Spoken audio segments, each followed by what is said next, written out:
Hey YouTube, Scapegoat here, and today we're going over a prediction for the January Forbidden and Limited list. So partially these are my own thoughts, thoughts of what Konami might do, comparative looks at the OCG and the TCG to see what they may or may not hit. There's obviously some differences. OCG and TCG like to do different things sometimes, but as you can see, I already plastered everything on the wall already to look at.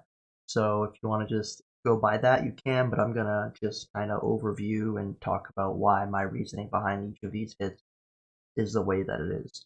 So for Glow Bulb and Steam, it's pretty much that they're just generic for Needle Fiber when he comes out, because he's coming out pretty soon. And they're also used in combos where you can pretty much form interruption on your opponent's turn, as well as like making I forgot the name of the card, but it's a synchro that makes your opponent discard and doing that on your opponent's turn, stuff like that, and pretty generic combo stuff. Wind Up Hunter, as you can see on the bottom of the list, we put Zenmaity to 3, so I think a fair hit would be to Hunter to bring back Zenmaity to 3. Tempest Magician, straight up just FTKs. You see certain decks using that as an FTK enabler. Outer Entity as a thought. I believe Lunalight's the one utilizing this the most, and if you pretty much left that not hit, it's gonna do some crazy stuff next format. So not only for that deck, but any other deck that can utilize that card, just stop it in general, because it's unfair to have like that on your opponent's turn, or your own turn to stop interrupting plays. Sky Striker Hornet Drones, obviously, to stop splashability in certain decks that can utilize a token and make it a starter for their combo, or to get back Sky Striker cards that you've already used, like Engage, Afterburner, stuff like that. Babel to limit the amount of interaction you have on your opponent's turn, as well as your own turn, making it all non-chainable cards for you. I think that'll help hinder the deck a little bit to make it more fair in the current meta, as it's pretty much towering over the other decks right now. And as you can see below in the semi, I put Harporter to 2 just to help kind of condense it a little more. For limited, Mathman and Draconet, just because they're both combo cards, they're starter cards that lead into combo cards rather. So that's pretty much that for that.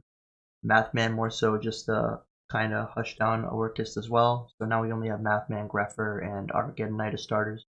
Thunder Dragon Colossus just hinder Thunder Dragon just a tiny bit, but also for the future for Master Rule 4 revision, so it won't be spamming out as much as it was, as we all saw in those preview combo videos. Zodiac Trident just to bolster the strength of Zodiac. I don't think it'll be too much of an issue to have Zodiac Trident to 1. As OCG has been showing, it's not really doing too much there. Allure, Card Demise, Into the Void, I think, should all be limited. Not necessarily in fear of Draco for Card Demise, just it's a powerful card overall. It can be used in any deck that can set all of the cards primarily. So like True Draco, Paleo Frog, all that stuff. Allure of Darkness, just generic card to draw to for any dark deck, especially Thunder Dragon, so that kind of hits them a little bit. And Into the Void, I believe that was for Pendulum, if I recall, just to hinder that a little bit. Semi, we already went over Harp, but Mellowseek and Personal Spoofing, you can hit all of these other decks, but it's going to bolster the power of Altergeist and all of the other decks that we're doing already pretty good. So you want to hit Mellowseek and Personal Spoofing, just, keep them leveled. Deep Sea Diva, there's going to be the incoming, I don't remember the archetype's name, but it's similar to the Deep Sea Diva. So that, and then also Needle Fiber, I guess you can make an argument for. Engage, obviously, we want to hit that in some way. I personally would want that limited, but I think Konami's going to go the slow route and kind of hold on to this deck for a little while. So I think in April we'll see it limited, but semi-limited for now. Gateway and Hero Lives to 2, just because we got the new Samurai link, so kind of help that out a little bit. And Hero Lives just for, we're always getting new hero support, and I'm sure all the hero players would appreciate that. And Solemn Warnings, they kind of make up for giving Spoofing and Mellowseek 2. It's not as powerful as it once was, A lot of decks can just combo and not care about that one summon, and if you're opening that, it's less likely of a combo card for you. So it's just all around makes sense to put at 2 and eventually probably 3. And for the unlimiteds, I pretty much think these are all self-explanatory. I already went over Zemadi, Damage Juggler, Dark Arm, Tribe. They're all cards that don't really see play and aren't too problematic. Book of Moon especially as well is also one of those cards, especially when we go to Master Rule 4 revision. As of right now, I mean, you can make the argument that the extra monster zone, if you summon a fusion to that zone, you book it, they can't really do anything to that turn. But in the revision, we'll see this probably more likely to be at 3. But I think book at 3 is a non-issue right now. I think it can go to 3. Same thing with reasoning as well. The only 2 cards I think you can really make an argument for are Scapegoat and Trickster Light Stage. Scapegoat pretty much enabling 1 card Boral Sword Dragon, which you can get there by using Link Rebo and Security Dragon, which that also includes a bounce.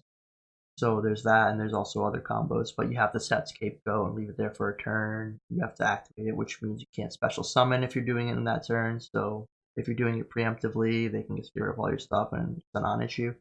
Trickster Light Stage, I know there's some certain decks that can utilize this in the future, but we're not going to be seeing them for a while. And also with the hit to Mermaid, we had a format without Light Stage and without Mermaid. I don't think Trickstars are going to be doing anything, especially under this specific list, because of we hit the Strikers and we hit the Orcus, which were 2 of the decks that were primarily using this archetype. And this archetype's pretty much generally good against back row decks, but I don't think of it as too much of an issue. But you can make the argument that you don't want the splashability and stuff in future decks.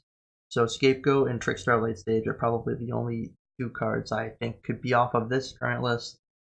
But the rest of the cards I put as unlimited I think are pretty fair. So that's pretty much it. If you guys have any comments or things you'd like to change below, if you want to give your own opinion for the list, you can comment that below as well. And I hope we see some sort of list that impacts the meta in some certain way, because I don't want another stale format. So thank you guys for watching. This is Scapegoat, and I'll see you guys later. Bye.